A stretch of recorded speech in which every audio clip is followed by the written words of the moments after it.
So, you want to make something a little bit more interactive, a little bit more motion heavy, a little bit spicier than all these AI sloppy websites that are coming out. Well, I've got exactly the tool for you.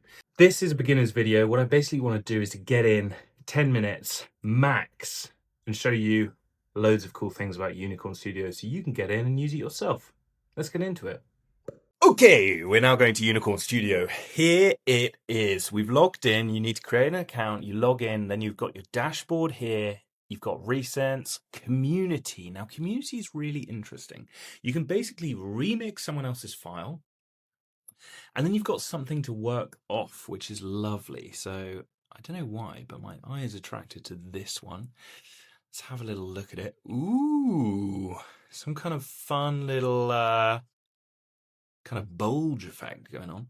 So you can literally just click remix and you've got that scene in your dashboard. Founder George has made loads of these. They're sick. So yeah, incredible. He's got a YouTube channel, tons of tutorials on how to do individual bits and bobs here. You can actually watch tutorial on the ones that he's actually done.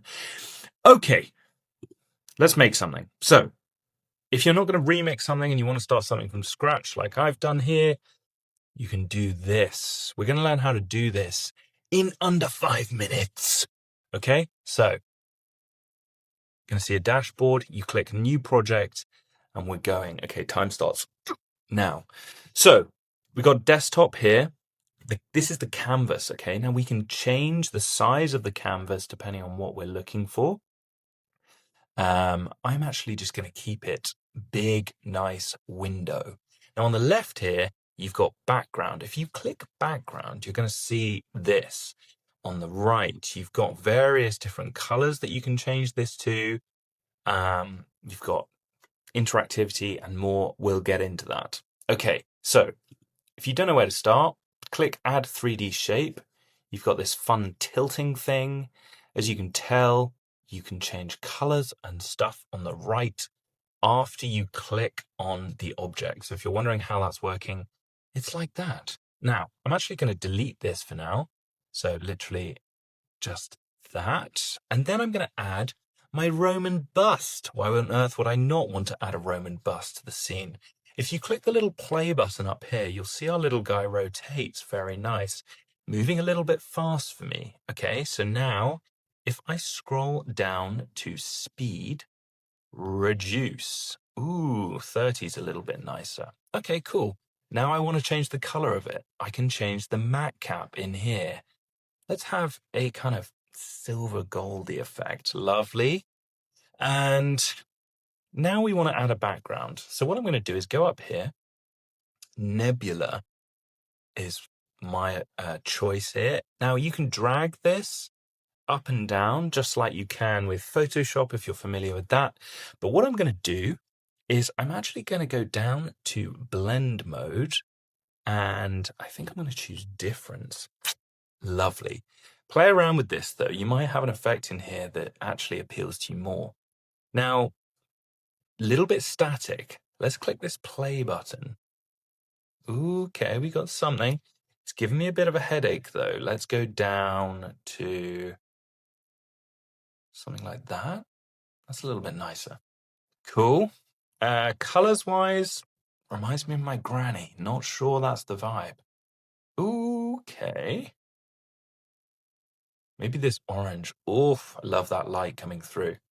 Why is it not just full up orange? It's because we've got difference mode applied to the white background, which is meaning that the change of colors happening. So just play around with this. You know, you can have a brighter effect if you want those colors to come through a little bit more. But you know, you play around, have fun. Okay, so we got Nebula. I want a little grain effect. I want a kind of retro feel to go with the rest of the vibe. Oh, there's grain. Yikes, that's a bit too much. Let's turn this down. I want something subtle. Yeah, that's nice.